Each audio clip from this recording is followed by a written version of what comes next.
வணக்கம். நீங்க ஒரு டைப்பிங் இன்ஸ்டிடியூட் ஓனரா? அப்படின்னா உங்க பிசினஸோட ஃபியூச்சர் என்ன? அடுத்த கட்டத்துக்கு வளருமா இல்ல காலப்போக்குல காணாம போயிடுமான்னு ஒரு கேள்வி உங்க மனசுக்குள்ள ஓடிட்டே இருக்கும் இல்லையா? வாங்க, அத பத்தி தான் நம்ம இன்னைக்கு ரொம்ப ஆழமா பார்க்க போறோம். சரி, முதல்ல உங்க எல்லார் மனசுலயும் இருக்கிற அந்த மிக முக்கியமான ஒரு கேள்வியோட ஆரம்பிக்கலாம். இந்த கேள்விய கொஞ்சம் யோசிச்சு பாருங்க. வெறும் டைப்பிங் இன்ஸ்டிடியூட் மட்டும் வச்சுக்கிட்டு இந்த காலத்துல நம்மால தொடர்ந்து வளர முடியுமா? இதுதானே உங்க மனசுல ஓடிட்டு இருக்கிற உண்மையான கேள்வி. இதுக்கு பதில் தெரிஞ்சா உங்க தொழிலோட எதிர்காலமே தெரிஞ்சிடும். நீங்க இப்படி கேக்குறதுல தப்பே இல்ல. ஏன்னா மார்க்கெட்டே மொத்தமா மாறிடுச்சு. வெளியில என்னென்ன மாற்றங்கள் நடக்குது, அது எப்படி உங்க பிசினஸ பாதிக்குதுன்னு இப்ப பார்க்கலாம். நாம ஏத்துக்க வேண்டிய முதல் உண்மை இதுதான். இன்னைக்கு ஸ்டூடெண்ட்ஸ் டைப்பிங் கத்துக்கிறத விட ஒரு கம்ப்யூட்டர் கோர்ஸ்க்கு அதிகமா ஃபீஸ் கொடுக்க ரெடியா இருக்காங்க. அவங்களோட கவனம் அங்கதான் இருக்கு. இதனால வருமானத்துல எவ்வளோ பெரிய வித்தியாசம் வருதுன்னு பாருங்க. ஒரு பக்கம் நம்ம பாரம்பரிய டைப்பிங் பயிற்சி, அதுக்கு வர்றது ஒரு சின்ன வருமானம். இன்னொரு பக்கம் நவீன கம்ப்யூட்டர் பயிற்சி, அதுல வர்ற வருமானம் ரொம்பவே அதிகம். இந்த கேப் தான் உங்க இன்ஸ்டிடியூட்டோட வளர்ச்சிய நேரடியா பாதிக்குது. அது மட்டும் இல்ல, இப்போ இருக்கிற ஸ்டூடெண்ட்ஸ் வெறும் புக்கு வச்சே படிக்க விரும்பல. அவங்களுக்கு வீடியோ கிளாஸ் வேணும், இன்டராக்டிவா குவிஸ் மாதிரி வேணும், கம்ப்யூட்டர்ல நேரடியா பிராக்டிஸ் பண்ணணும். அவங்களோட எதிர்பார்ப்பே டோட்டலா மாறிடுச்சு. இதை எல்லாத்தையும் விட ரொம்ப ரொம்ப முக்கியமான ஒரு விஷயம், இன்னைக்கு கவர்மெண்ட் எக்ஸாம்ஸ் எல்லாமே கம்ப்யூட்டர் பேஸ்ட் டெஸ்டா மாறிடுச்சு.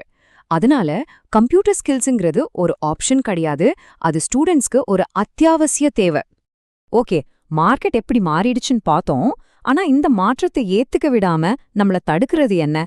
அது நமக்குள்ள இருக்க சில பயங்கள் தான். வாங்க அத பத்தி பேசுவோம். இப்போ பல இன்ஸ்டிடியூட் ஓனர்ஸ் மனசுல என்ன ஓடுன்னு எனக்கு நல்லாவே தெரியும். ஐயோ, என்கிட்ட கம்ப்யூட்டர் டீச்சர் இல்லையே, இந்த சாஃப்ட்வேர்லாம் எப்படி யூஸ் பண்றதுன்னே தெரியலையே, புதுசா ஏதாவது கோர்ஸ் ஆரம்பிக்கவே பயமா இருக்கு, அது சரியா வருமா வராதான்னு தெரியலையே. இந்த மாதிரி பல கவலைகளும் பயங்களும் உங்க மனசுக்குள்ள இருக்கலாம் இல்லையா? ஒரு விஷயத்த நாம தெளிவா புரிஞ்சுக்கணும். வெளியில இருக்கிற மார்க்கெட்டை விட நமக்குள்ள இருக்கிற இந்த சின்ன சின்ன பயங்களும் தயக்கமும் தான் நம்ம வளர்ச்சியை உண்மையிலேயே கட்டி போட்டு வச்சிருக்கு. சரி, இப்போ நீங்க பார்த்தா அந்த எல்லா பயங்களுக்கும் எல்லா பிரச்சனைகளுக்கும் ஒரு நேரடியான தீர்வு இருக்கு. ஒரு டீச்சர் செய்ய வேண்டிய வேலைய ஒரு சாஃப்ட்வேர் செஞ்சா எப்படி இருக்கும்னு யோசிச்சு பாருங்க. இந்த சாஃப்ட்வேர் ரொம்பவே சிம்பிளா டிசைன் பண்ணிருக்காங்க. அதாவது இனிமே கம்ப்யூட்டர் டீச்சர் இல்லையேன்னு நீங்க கவலைப்பட வேண்டியதில்ல. நமக்கு டெக்னிக்கலா எதுவும் தெரியாதேன்னு யோசிக்க வேண்டாம்.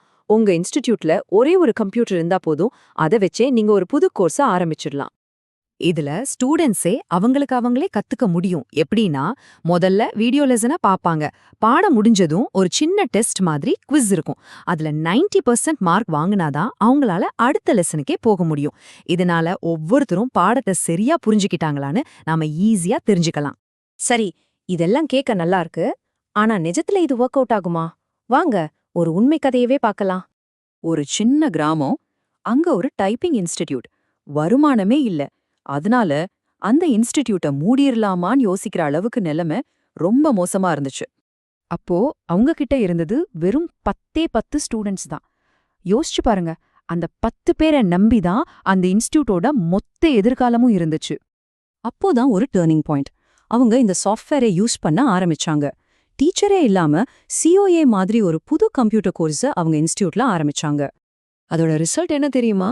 வெறும் 10 இருந்த ஸ்டூடெண்ட்ஸோட எண்ணிக்கை 35க்கும் மேல போச்சு. ஆனா இது வெறும் நம்பர்ஸ் மட்டும் இல்ல.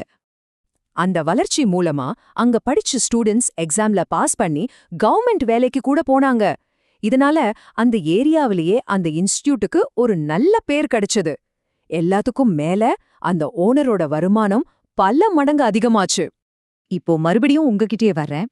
நம்ம இப்ப பார்த்தது ஒருத்தரோட கதை இல்ல, அது உங்க இன்ஸ்டிடியூட்டோட எதிர்காலத்துக்கான ஒரு ப்ளூ பிரிண்ட். இந்த வரிய நல்லா ஞாபகம் வச்சுக்கோங்க. இது வெறும் கதை கிடையாது, இது உங்க இன்ஸ்டிடியூட்டோட அடுத்த லெவல். அந்த கிராமத்து இன்ஸ்டிடியூட்டால இது முடிஞ்சதுன்னா உங்களுக்கும் இது நிச்சயமா முடியும். இந்த மாதிரி டூல்ஸ் எதுக்கு உருவாக்குறாங்கன்னா ஒரே ஒரு காரணத்துக்காக தான். உங்க பயத்தை உடைச்சு உங்க தடைகளையெல்லாம் தாண்டி உங்களை அடுத்த கட்ட வளர்ச்சிக்கு கூட்டிட்டு போகணும். இப்ப கேள்வி என்னன்னா, இந்த மாற்றத்தை ஏத்துக்கிட்டு உங்க இன்ஸ்டிடியூட்டோட அடுத்த அத்தியாயத்தை எழுத நீங்க தயாரா?